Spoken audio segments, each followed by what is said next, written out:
एक अत्यंत शोभनीय नगरी में एक पतिव्रता ब्राह्मणी रहती थी। उसका नाम था शीला। उसका पति पूर्व जन्म के पाप से कोढ़ी हो गया था। उसके शरीर में अनेक घाव हो गए थे जो बार बार बहते रहते थे। उसकी पत्नी अपने ऐसे पति की सेवा में संलग्न रहती थी। पति के मन में जो जो इच्छा होती उसे वह अपनी शक्ति के अनुसार अवश्य पूर्ण करती थी। प्रतिदिन देवता की भांति स्वामी की पूजा करती और दोष बुद्धि त्याग कर उसके प्रति विशेष स्नेह रखती थी। एक दिन उसके पति ने सड़क से जाती ही एक परम सुंदरी वेश्या को देखा। उस पर दृष्टि पड़ते ही वह अत्यंत मोह के वशीभूत हो गया। उसकी चेतना पर कामदेव ने पूरा अधिकार कर लिया। वह दीर्घ काल तक लंबी सांस खींचता रहा और अंत में बहुत उदास हो गया। उसका उच्च श्वास सुनकर उसकी स्त्री घर से बाहर आई और अपने पति से पूछने लगी, नाथ, आप उदास क्यों हो गए? आपने लंबे सांस कैसे खींची? प्रभु, आपको जो प्रिय हो वह कार्य मुझे बताएं। वह करने योग्य हो या ना हो, मैं आपके कार्य को अवश्य पूर्ण करूंगी। एकमात्र आप ही मेरे गुरु हैं, प्रियतम हैं। पत्नी के इस प्रकार पूछने पर उसके पति ने कहा, प्रिय, उस कार्य को ना तुम ही पूर्ण कर सकती हो और ना मैं ही, अतः व्यर्थ बात करना उचित नहीं है। वह बोली, नाथ, मुझे विश्वास है कि मैं आपका मनोरथ जानकर उस कार्य को सिद्ध कर सकूंगी। आप मुझे आज्ञा दीजिए। जिस किसी उपाय से हो सके मुझे आपका कार्य सिद्ध करना है। यदि आपके दुष्कर कार्य को मैं यत्न करके पूर्ण ना कर सकी तो इस लोक और परलोक में भी मेरा परम कल्याण नहीं होगा। कौड़ी ने कहा, अभी अभी इस मार्ग से एक परम सुंदरी वैश्या जा रही थी। उसका शरीर सब ओर से मनोरम था। उसे देखकर मेरा हृदय कामाग्नि से जल रहा है। यदि तुम्हारी कृपा से मैं उस सुंदरी को प्राप्त कर सकूं तो मेरा जन्म सफल हो जाएगा। देवी, तुम उसे मिलाकर मेरी इच्छा पूर्ण करो। पति की कही हुई बात को सुनकर उसकी स्त्री बोली, प्रभु, इस समय धैर्य रखिए। मैं यथाशक्ति आपका कार्य सिद्ध करूंगी। यह कहकर उसने मन ही मन कुछ विचार किया और रात्रि के अंतिम भाग उषा काल में उठकर वह गोबर और झाड़ू ले तुरंत ही चल दी। जाते समय उसके मन में बड़ी प्रसन्नता थी। वैश्या के घर पहुंचकर उसने उसके आंगन और गली कूचे में झाड़ू लगाई तथा गोबर से लीप पोत कर लोगों की दृष्टि पड़ने के भय से वह शीघ्रता पूर्ण अपने घर लौट आई। इस प्रकार लगातार 3 दिनों तक उसने वैश्या के घर में झाड़ू देने और लीपने का काम किया। उधर वह वैश्या अपने दास दासियों से पूछने लगी कि आज आंगन की इतनी बढ़िया सफाई किसने की है। सेवकों ने परस्पर विचार करके वैश्या से कहा, घर की सफाई का यह काम हम लोगों ने तो नहीं किया है। यह सुनकर वैश्या को बड़ा विस्मय हुआ। उसने बहुत देर तक इसके विषय में विचार किया और रात्रि बीतने पर यूं ही वह उठी तो उसकी दृष्टि उस पतिव्रता ब्राह्मणी पर पड़ी। वह पुनः टहल बजाने के लिए आई थी। उस परम साध्वी पतिव्रता स्त्री को देखकर वह बोल उठी, हाय हाय, आप यह क्या करती हैं? क्षमा कीजिए, रहने दीजिए। यह कहते हुए वैश्या ने उसके पैर पकड़ लिए और पुनः कहा, आप मेरी आयु, शरीर, संपत्ति, यश तथा कीर्ति, इन सब का विनाश करने के लिए ऐसी चेष्टा कर रही हैं। आप जो जो वस्तु मांगे उसे निश्चिंत दूंगी। यह बात मैं दृढ़ निश्चय के साथ कह रही हूं। स्वर्ण, रत्न, मणि, वस्त्र तथा मैं भी, जिस किसी वस्तु की आपके मन में अभिलाषा हो उसे मांगे। तब पतिव्रता ने उस वैश्या से कहा, मुझे धन की आवश्यकता नहीं है। तुमसे ही कुछ काम है, यदि करो तो उसे बताऊं। उस कार्य की सिद्धि होने पर ही मेरे हृदय में संतोष होगा और तभी मैं समझूंगी कि तुमने इस समय मेरा सारा मनोरथ पूर्ण कर दिया। वैश्या बोली, आप जल्दी बताएं, मैं सच सच कहती हूँ, आपका अभिष्ट कार्य अवश्य पूर्ण करूंगी। आप तुरंत ही अपनी आवश्यकता बताएं और मेरी रक्षा करें। पतिव्रता ने लजाते लजाते हुए वह कार्य जो उसके पति को श्रेष्ठ प्रिय जान पड़ता था क्या सुनाया। उसे सुनकर वैश्या एक क्षण तक तो अपने कर्तव्य, उसके पति की पीड़ा पर कुछ विचार करती रही। दुर्गंध युक्त कोढ़े मनुष्य के साथ संसर्ग करने की बात सोचकर उसके मन में बड़ा दुख हुआ। वह पतिव्रता से इस प्रकार बोली, देवी, यदि आपके पति मेरे घर आए तो मैं एक दिन उसकी इच्छा पूर्ण करूंगी।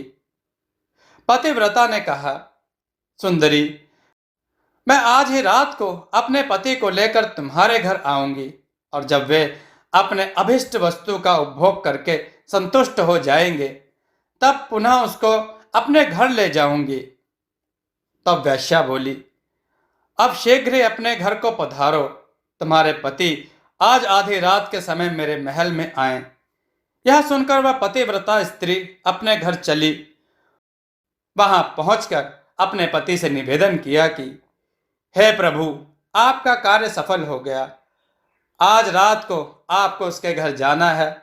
वह ब्राह्मण बोला वह ब्राह्मण बोला, देवी, मैं कैसे उसके घर जाऊंगा? मुझसे तो चला नहीं जाता, फिर किस प्रकार वह कार्य सिद्ध होगा?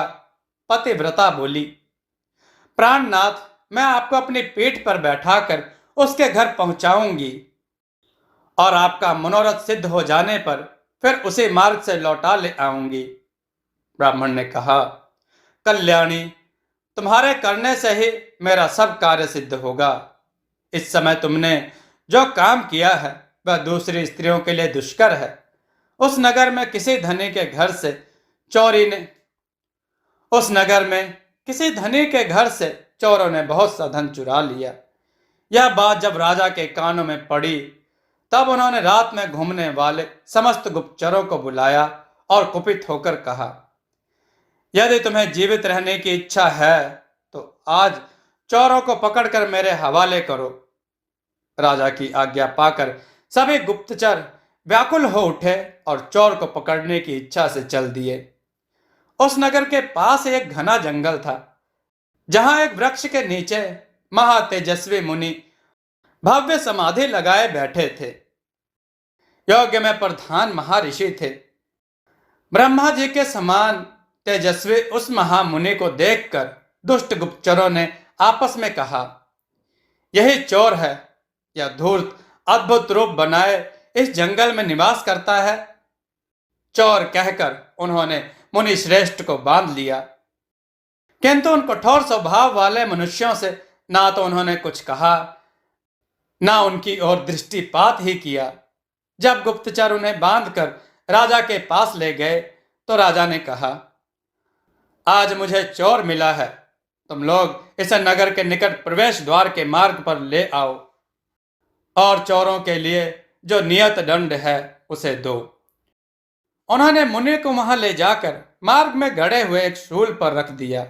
जब शूल मुनि के गुदा द्वार से होकर मस्तक के पार हो गया, इसी बीच में आधी रात को घोर अंधकार में जबकि आकाश में घटाएं घिरी हुई थीं, वह पतिव्रता स्त्री अपने पति को पीठ पर बैठाकर वैश्या के घर जा रही थी।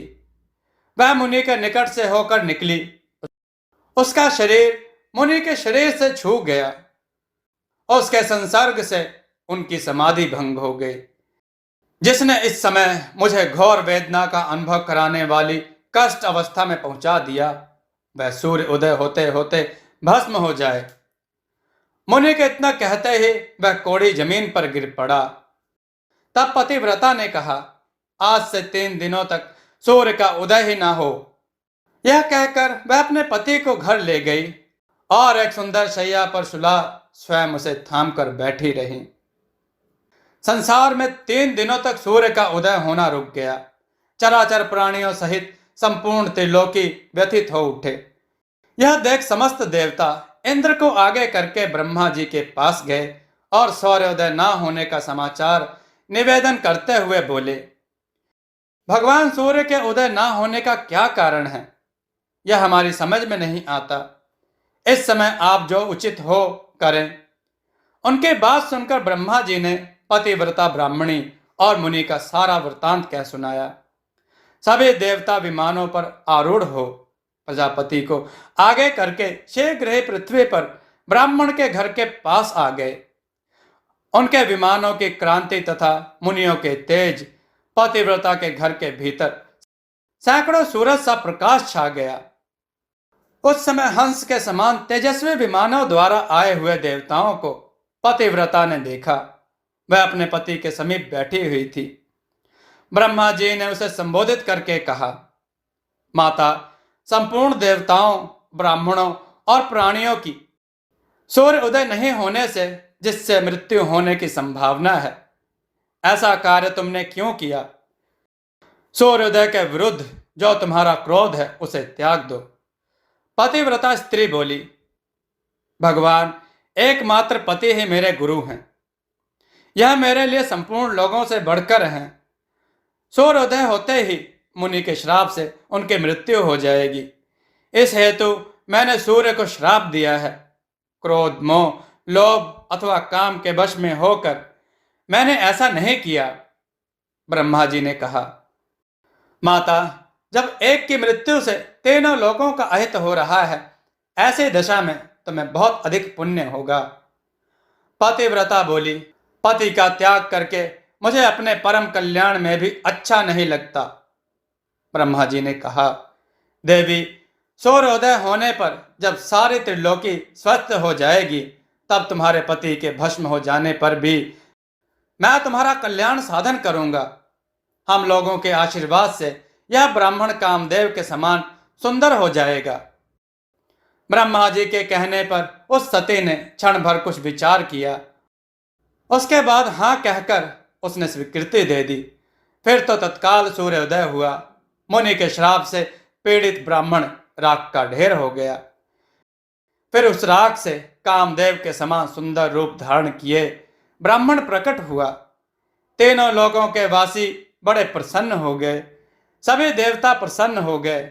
उसी समय स्वर्ग लोक से सूर्य के समान तेजस्वी एक विमान आया और वह साध्वी अपने पति के साथ उस पर बैठकर देवताओं के साथ स्वर्ग को चली गई।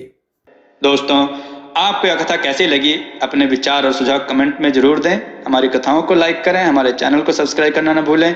हमारी कथाओं को शेयर जरूर करें जिससे लोगों को अच्छा ज्ञान प्राप्त हो। जय श्री राम भक्तों।